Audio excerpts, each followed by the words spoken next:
재판부가 최강욱 대표가 증명해줬다는 인턴 확인서에 따르더라도 1회당 12분 인턴을 했단 말이냐 라고 일가를 했습니다. 이에 대해서 물론 최강욱 대표 측 변호사는 주 2회라는 표현이 조금 혼동을 할 수 있어도 총 16시간을 의미한다라고 말했습니다. 그런데 그 주장에 따르더라도 10개월간 16시간밖에 인턴을 안 했다라는 건데 그걸 정상적인 인턴으로 볼 수 있을지에 대한 논란은 여전합니다. 그런데도 불구하고 최강욱 대표는 재판부의 판단에 대해서 이렇게 얘기를 했습니다. 판사가 검찰에 현혹됐다는 겁니다. 재판부의 인식과 판단에 매우 유감스럽습니다. 그간에 검찰이 일방적으로 유포한 용어와 사실관계에 현혹되고 있었다는 인상을 지울 수가 없습니다. 즉시 항소해서 진실을 밝히기 위해서 노력하고 검찰의 복주를 견제하는 데 최선을 다하겠습니다. 지켜봐 주십시오. 고맙습니다. 어제 명예훼손 혐의로도 기소되셨잖아요. 그거에 대해서는 한 말씀. 기가 막히고 어이없는 일이죠. 자, 이재명 기자 어떻게 보십니까? 검찰이 본인을 기소한 것에 대해서는 보복성 기소다. 검언 유착의 당사자들이 나를 보복하고 있다라는 식의 주장을 했었는데 막상 재판부가 최 대표에 대해서 유죄를 인정하자 이제는 판사가 검찰의 주장이 현혹이 됐다라는 주장을 하는데 최 대표의 이 같은 주장들에 무엇 하나 근거가 있습니까? 글쎄요, 보복 기소, 검찰권 남용, 공소권 남용을 얘기했을 때 또 어떤 얘기를 했었냐면 본인이 당시에 이제 청와대 공직기관 비서관이었죠. 그래서 검찰 인사에 개입하지 못하도록 하기 위해서 보복 기소를 했다 이런 주장도 했었죠. 그런 거에 대해서 어제 법원이 전부 다 배척을 했죠. 그러니까 공소권 남용도 아니고 보복 기소도 아니다. 그리고 또 하나가 이제 이석윤 중앙지검장을 거치지 않고 기소한 걸 문제 삼았었는데 그거에 대해서도 법원에서는 아무런 문제가 없다 이렇게 판단했습니다. 그러니까 기소 자체, 검찰의 수사와 기소 자체에 문제가 없다 이렇게 봤던 건데 지금 계속 최강욱 대표는 이제 지금 어제도 계속 판결 이후에도 주장했던 것은 결국은 검찰의 기소권 남용, 공소권 남용에 오히려 재판부가 현혹됐다 이런 주장을 하고 있는 건데 재판부가 현혹됐다 이런 표현은 이런 주장은 전 처음 듣는 것 같아요. 그러니까 그런 주장 때문에 오히려 재판부가 글쎄요 벌금형을 할 수도 있는 것을 집행유예로까지 그러니까 징역 8개월에 집행유예 2년이라고 굉장히 어떻게 보면 가혹한 그러니까 의원직을 상실할 수 있는 형을 내리는 것도 글쎄요 그 사실관계의 다툼을 했다기보다는 오히려 어떤 프레임을 가지고 계속 사실관계보다는 검찰권 남용에 초점을 맞추고 변론을 했던 게 오히려 역효과가 난 게 아닌가 이제 그렇게 판단이 되고 글쎄요 이제 2심 재판이 남아있고 또 대법원 재판이 남아있기 때문에 앞으로 재판 과정에서 또 최강욱 대표가 어떤 주장을 할지 또 검찰 어떻게 반격을 할지 또 재판부가 어떻게 판단을 할지 다 봐야겠지만 글쎄요 기본적으로 이제 이런 말이 있습니다. 그러니까 각자 사람들마다 자신의 의견을 가질 수 있지만 자신의 진실을 가질 수는 없는 거죠. 그러니까 진실은 하나라 이런 뜻인데 결국은 인턴 활동을 했는지 그리고 인턴 활동을 한 걸 가지고 그러니까 인턴 활동을 하지 않았어 불구하고 확인서를 냈고 그것이 어떤 대학원 진학에 쓰였는지 그것이 사실 진실인 거죠. 그 부분에 대해서 명확한 2심이나 다음 대법원에서 다툼을 하는 게 맞지 않나 이런 생각이 듭니다. 김영주 의원님, 네. 그 자제분들이 인턴 활동 많이 하셨잖아요.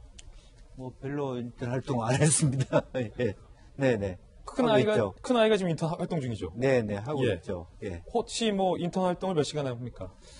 그래서 인턴 활동이라고 하는 것은 거의 하루나 반나절을 해야만 인턴 활동이라고 할 수 있겠죠. 네. 혹시 한 번 하는데 12분 정도 소요된다면 그 인턴을 볼 수 있나요? 사실 인턴이라고 하는 것은 사실은 월급을 받아야 될 정도의 활동을 하는 것이기 때문에 한 12분을 주고 무슨 밑에 있는 1층에 있는 우편물을 배달해 주고 가는 것도 아니고 어떤 것을 12분 하는지는 모르겠습니다만은 근데 웹 디자인을 할지 전문성이 있는 것은 자택에서도 할 수 있고 그걸 체크하기 위해서 12분 동안 협의한다는 건 얘기할 수 있지만 그런 전문성이 없는 인턴 활동의 경우에 사실 12분 한다는 건 거의 불가능한 일이고 그러면 그 부분을 지적한 재판부의 판단에 대해서 최 대표는 왜 검찰에 현혹이 됐다라는 표현을 했을까요?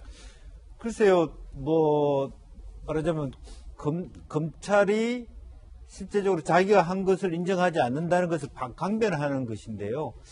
오히려 지금 최 대표가 오히려 예컨대 똑같이 16시간, 20시간을 하더라도 두세 달에 한 번씩 1시간씩 했다 이렇게 얘기했으면 오히려 더 받아들일 수 있는 여지라도 있었어요. 최소한 한두 시간 하고 갔다. 분기별로 했다든지. 근데 그것이 아니고 정말 n분의 1로 쪼개서 12분이라고 하는 것 자체가 검찰이 받아들일 수 없는 논리를 스스로가 제공한 거 아니겠습니까? 저는 그런 면에서 사실은 진짜 아까 상식적이다 아니다라는 부분에 있어서도 누가 더 상식적인가의 문제도 저는 있다고 생각이 들고요. 또 실제적으로 그것이 오히려 정말로 뭐 재판부가 이렇게 감정을 가지고 판결을 하진 않았겠습니다만은 이와 같은 그 말하자면 재판부에 대한 일정 정도의 어떤 모욕 이런 것들은 좀 자기가 또 뭐 항소를 하는 차원에서는 저는 항소 기각도 될 수 있는 거 아닌가 그런 생각이 들 정도로 심지어 예. 뭐 정말 전혀 그런 부분에 대해서 본인이 반성하지 않고 말하자면 더군다나 더 뭐 무례한 공격을 했다라고 하는 부분은 자기 스스로도 과연 다음을 생각하고 한 행동인가 의심이 갈 정도입니다. 예. 이 최 대표의 주장들에 대한 근거가 구체적으로 제시되지 않고 있는 상황이라서 재차 질문 드렸고요. 최강욱 대표는 이 인턴 확인서가 이렇게 입시에 쓰일 줄은 몰랐다라는 취지로 해명해 왔습니다. 그런데 이 문자 메시지 내용이 결정타가 된 것 같습니다. 2017년 5월 최강욱 당시 변호사, 오랜만에 조 전 장관 아들의 목소리를 들었다라고 정경심 교수와 문자 메시지를 주고받았는데 꾸준히 인턴 활동을 했다면 왜 오랜만에 목소리를 들었느냐라고 반박했고요. 자, 이 서류가 누구누구의 합격에 도움이 되면 참 좋겠습니다 라고 최 대표가 직접 이 서류는 합격을 위한 서류다 라고 밝혔던 부분, 거기에 정경심 교수가 화답하는 문자 내용이 결정타. 그 서류는 연대와 고대를 위한 것인데 어쩜 좋을지. 즉, 이 두 분은 이 문자 메시지 상에서 이 허위 인턴 증명서 재판부에 따르면 이게 연고대 입시를 위해서 사용될 것을 넉넉히 인지하고 있었다라는 겁니다. 덕담 인사 내용이지만 확인서가 입시에 제출될 것으로 인식하고 있었음을 알 수 있다. 지원 대학과 학과를 몰랐더라도 고의가 인정된다라고 밝혔습니다. 김병민 비대위원님, 네. 어떻게 보십니까? 이 문자 메시지 내용, 최 대표는 이 문자 메시지가 나왔는데도 입시에 활용될 줄 몰랐다라는 주장을 하는 것으로 알려졌는데 네. 문자 메시지 내용 보니까 어떠세요? 최 대표가 얘기하고 있는 상식을 우리가 100번을 양보해서 보더라도 여기에 대해서 아니 인턴 증명서 하나 발급해 준 게 그렇게 무슨 큰 죄가 됩니까? 세상에 이런 일들 하는 사람 많잖아요. 이렇게 주장할 수 있는 것 같습니다. 근데 문제는 그렇게 발급받은 인턴 증명서가 입시에 활용됐다면 이건 대한민국에서 가장 공정해야 될 입시의 공정성을 위반한 행위이기 때문에 대학의 업무방해로 충분하게 재판받을 여지가 있어서 이거는 있을 수 없는 일들이 일어난 거거든요. 그러니까 최강욱 대표도 입시에 활용될 줄은 몰랐다라고 하는 그 지점만큼은 피해가고 싶었던 것 같은데 우리가 드러난 문자 메시지 보니까 너무 명확하지 않습니까? 정경심 교수가 대놓고 고맙다고 얘기하면서 이 서류는 어디에 쓰인다고요? 연고대를 위한 것인데 어쩜 좋을지 등에 대한 얘기들을 다 봤기 때문에 이 정도면은 최강욱 대표가 더 이상 피해갈 수 있는 여지는 참 없을 것 같다는 생각 지우기 어렵습니다.